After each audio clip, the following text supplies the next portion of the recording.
Hello guys, आज मैं आपके सामने लेके आई हूँ राजस्थान इतिहास के वेरी मोस्ट क्वेश्चन। तो चलो देखते हैं इन्हें। स्वतंत्रता सेनानी एवं शहीद सागर बलगोपा कहाँ के निवासी थे?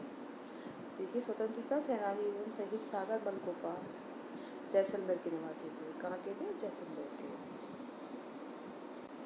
वह व्यक्ति जिसके परिवार के सभी सदस्यों ने राजस्थान में स्वतंत्रता आंदोलन हेतु अपने जीवन को न्यौछावर कर दिया, वो कौन थे? उनका नाम था केसरी सिंह बराहट।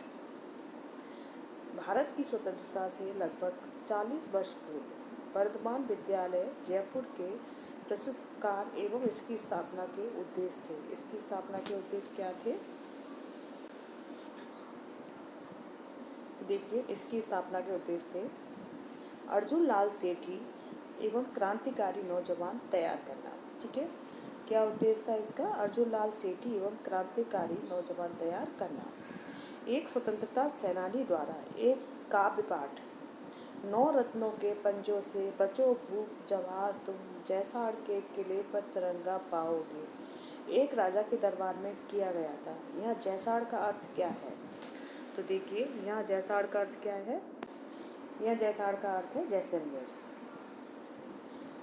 बांगड़ प्रदेश के गांधी के नाम से विख्यात स्वतंत्रता सेनानी थे। बांगड़ प्रदेश के गांधी के नाम से किसको जाना जाता है? तो देखिए, जो बांगड़ के गांधी, उनके नाम से भोगीलाल पांडे को जाना जाता है। 23 दिसंबर 1912 को लॉर्ड हॉर्डिंग पर वर्धमान विद्यालय जयपुर के विद्यार्थी ने बम फेंका था। वह कौन था? तो उनका नाम था जोरावर सिंह। क्या नाम था? जोरावर सिंह। राजस्थान की निष्ठुरता तथा जेल में अन्याय के खिलाफ भूख हड़ताल के कारण मारवाड़ लोक परिषद के किस नेता की मृत्यु 19 जून 1942 को हुई थी? किसकी मृत्यु हुई थी? तो देखिए, उनका नाम था बाल मुकुंद बिस्सा। क्या नाम था? बाल मुकुंद बिस्सा। बागड़ के गांधी किस जिले के रहने वाले थे? तो देखिए, बागड़ के गांधी किस जिले के रहने वाले थे? डूंगरपुर। और बागड़ के गांधी के नाम से किसको जाना जाता है? भोगीलाल पांडे को। सूती आंदोलन को निम्नलिखित संगठनों में किसका समर्थन प्राप्त था? तो देखिए, सूती आंदोलन को निम्नलिखित जो संगठन है उसमें से कौन से संगठन का समर्थन प्राप्त था? तो वो थे आर्य समाज। ठीक है। भारतीय राष्ट्रीय कांग्रेस का अधिवेशन जिसमें पूर्ण स्वतंत्रता प्रस्ताव पारित किया गया था, किसमें पारित किया गया था? कहाँ किया गया था? भारतीय राष्ट्रीय कांग्रेस का अधिवेशन।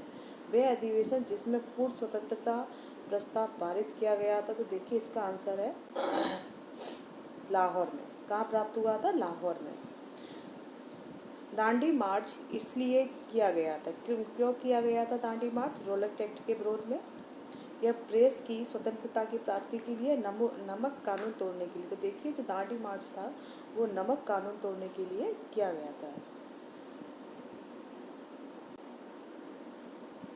बारदौली सत्याग्रह निम्न में से संबंधित है। तो देखिए, बारदौली सत्याग्रह किससे संबंधित है? आचार्य विनोबा भावे, महात्मा गांधी, विट्ठल भाई पांडे या सरदार वल्लभ भाई पटेल इसका सही आंसर है। गाइज, ये बहुत मोस्ट क्वेश्चन है। एक बार मैं फिर कहूँगी, आप इन्हें ज़रूर देखें और अच्छी तरह से देखें। भारत के अंतिम गवर्नर जनरल थे। भारत के अंतिम गवर्नर जनरल कौन थे? तो उनका नाम है लॉर्ड माउंटबेटन। भारतीय राष्ट्रीय कांग्रेस की स्थापना कब हुई थी? तो देखिए, भारतीय राष्ट्रीय कांग्रेस की स्थापना सन 1885 में हुई थी। कब हुई थी? 1885 में। अंग्रेजों के समय में राजस्थान को किस नाम से जाना जाता था? तो देखिए, अंग्रेजों के समय राजस्थान को राजपूताना के नाम से जाना जाता था। राजपूत वैदिक आर्यों की संतान है, ये कथन किसका है? ये कथन गौरीशंकर हरिश्चंद्र ओझा का है। ठीक है, राजपूत वैदिक आर्यों की संतान कथन किसका है? गौरीशंकर हरिश्चंद्र ओझा का। अकबर ने जब 1567 में चित्तौड़ पर आक्रमण किया, उस समय मेवाड़ के महाराणा कौन थे? तो देखिए, उस समय मेवाड़ के महाराणा कौन थे? उदय सिंह। द्विवेर के युद्ध जो कि अक्टूबर 1582 में हुआ था के पश्चात महाराणा प्रताप की नई राजधानी थी। महाराणा प्रताप की नई राजधानी कौन सी थी द्विवेर के युद्ध के बाद में? चावड़। ठीक है। राजस्थान की पहली महिला सशस्त्र बटालियन के नाम पर होगी, किसके नाम पर की गई थी? तो देखिए इसका हाड़ा रानी के नाम पर। किसके नाम पर होगी? हाड़ा रानी के नाम पर रखी गई थी। अकबर ने राणा प्रताप को समझाने के लिए किसको सबसे पहले दूत के रूप में भेजा था? तो उसका नाम है जलाल खान। क्या है? जलाल खान। इसका सीधा सा सूत्र है जामा भाटो। ठीक है, जा से हो जाएगा जलाल खां, माँ से हो जाएगा मान सिंह, भा से हो जाएगा बहादुर और टा से हो जाएगा टोडर। हल्दी घाटी के युद्ध को किस विद्वान ने खमनौर का युद्ध कहा है? तो देखिए हल्दी घाटी के युद्ध को किस विद्वान ने कहा है? अबुल फजल ने खमनौर के युद्ध कहा गया था। महाराणा प्रताप का राज्याभिषेक हुआ था, कहाँ पर हुआ था महाराणा प्रताप का राज्याभिषेक? गोकुंडा में। वह राजपूत रानी जिसने अपने सैकड़ों अनुयायियों के साथ अलाउद्दीन खिलजी के 1303 ईसा पूर्व में चित्तौड़गढ़ पर कब्जा करने पर जौहर कर लिया था, वह कौन थी? तो देखिए उनका नाम है रानी पद्मिनी। कौन थी? रानी पद्मिनी।